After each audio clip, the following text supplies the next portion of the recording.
Belle bonjour, Cindy, je te souhaite une chaleureuse bienvenue sur ma chaîne David Belle Envers.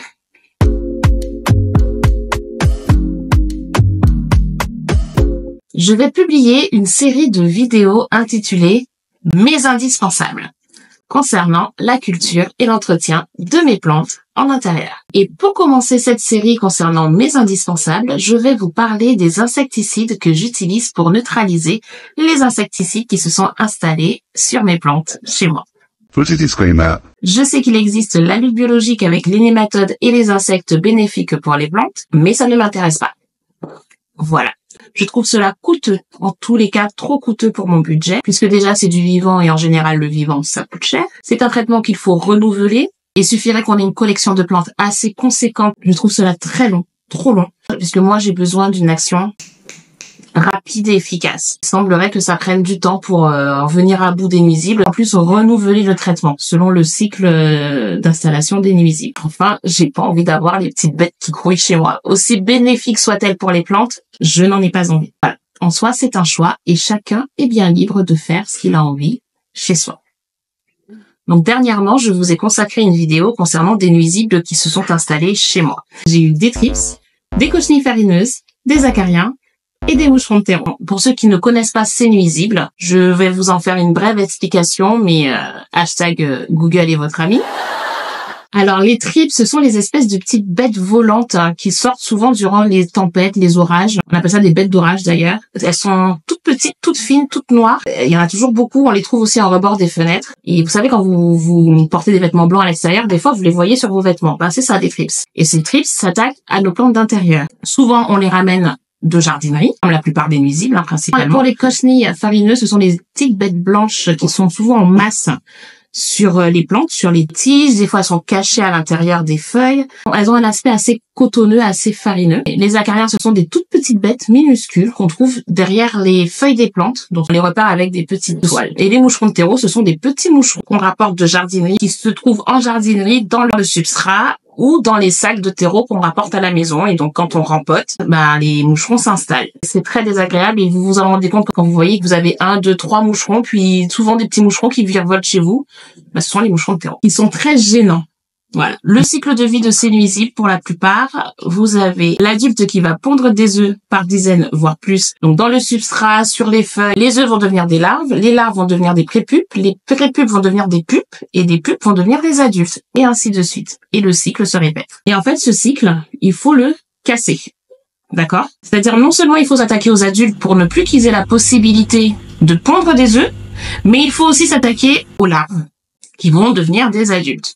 Et les larves se trouvent soit dans le substrat, soit derrière les feuilles. On regarde toujours ces plantes quotidiennement, en tout cas pour ma part, je jette toujours un petit coup d'œil, je suis toujours un petit peu à regarder, à les observer, à jouir de leur présence. Malheureusement, la présence de ces nuisibles peut nous échapper. On finit par les remarquer quand l'invasion est bien là. D'accord? Je vais pas dire quand il est déjà trop tard. Parce qu'en soi, dès qu'il y a des dégâts, c'est pas forcément trop tard. C'est qu'ils sont là et qu'il faut les traiter rapidement. On les remarque avec les petits dégâts derrière les feuilles, donc les petites taches, plantes qui commencent à ne pas aller très bien. Vous avez des feuilles qui poussent, qui sont déformées. Vous allez observer un ralentissement de croissance. Vous allez observer plein de petits détails qui vont vous mettre la puce à l'oreille. Vous allez vous dire, ah, c'est bizarre que ma plante ne va pas très bien en ce moment.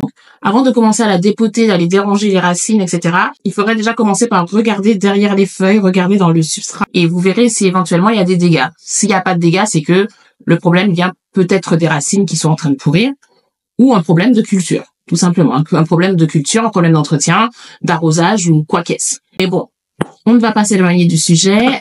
On revient concernant les insecticides que j'ai utilisés lorsque j'ai constaté que j'avais ces nuisibles à la maison. Je vais vous parler des insecticides que je trouve le plus efficaces pour ma part. Lorsque je me suis renseignée concernant la lutte contre les thrips, j'ai pu lire que la substance la plus efficace contre ces nuisibles était la pyréthrine. Au petit budget, en magasin, donc Jardiland, Truffaut, vous trouverez ces insecticides qui contiennent de la pyréthrine que je trouve relativement efficace. Vous avez celui-ci, le Nerdoff, qui est indiqué pour pucerons et acariens. Il contient effectivement de la pyréthrine et de l'huile de colza. Cependant, je trouve que ce produit, celui de Solabiol, est beaucoup plus efficace. Il contient également de l'huile de colza et de la pyréthrine, et il a un spectre d'action beaucoup plus large en termes d'organismes nuisibles. Donc il est efficace sur tout ce qui est acarien, cochenille, pucerons, thrips, et Alerode. Ce sont des mouches blanches. J'en ai eu aussi en intérieur, mais parce que j'avais récupéré des tuteurs que j'avais laissés sur ma terrasse, j'avais des Alerode, des mouches blanches à l'extérieur, et du coup, je les ai ramenés en intérieur. Mais maintenant, j'en ai plus depuis l'utilisation de ces produits concernant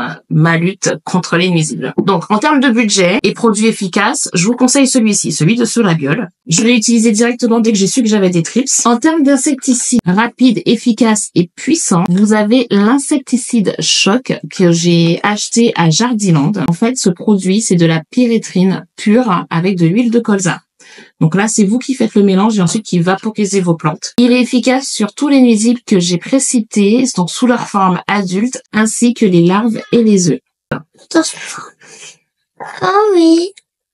Ah, un poisson.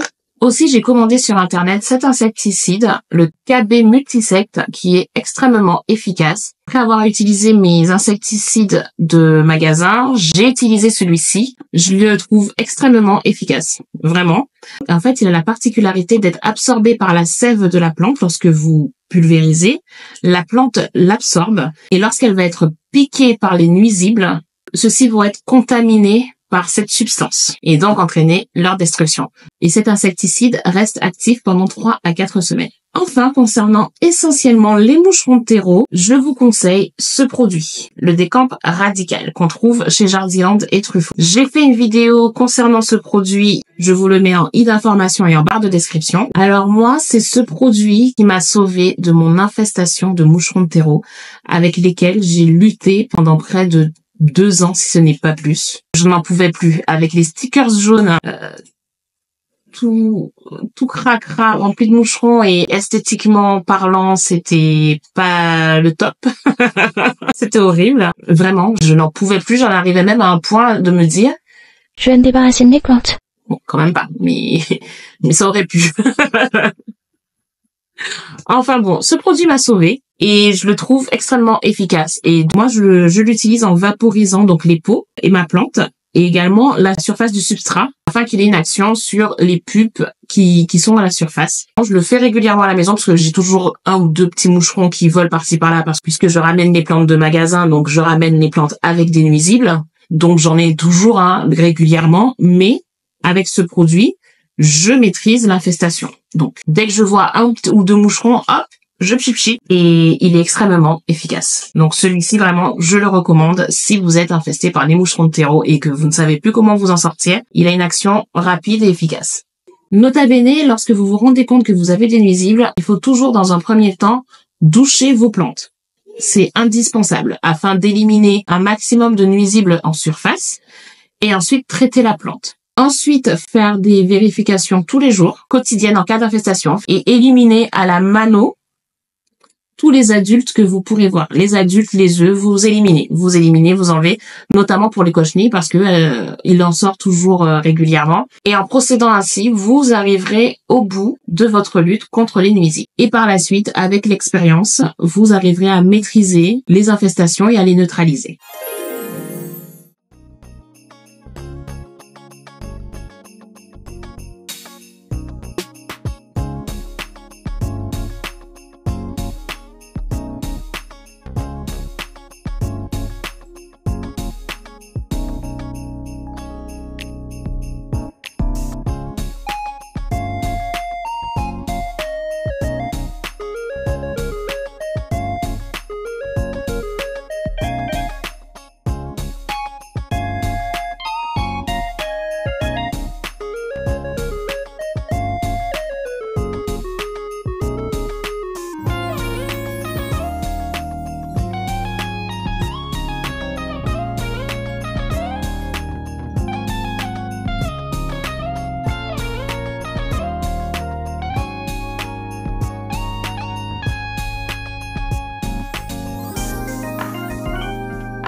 Nous arrivons à la fin de cette vidéo. J'espère que ce format vous aura plu. Je vous souhaite de prendre bien soin de vous et de vos plantes et vous dis à dans notre soleil. Mouah. à dans notre soleil. Mouah. Mouah. Je fais un bisou sur la caméra. Ah.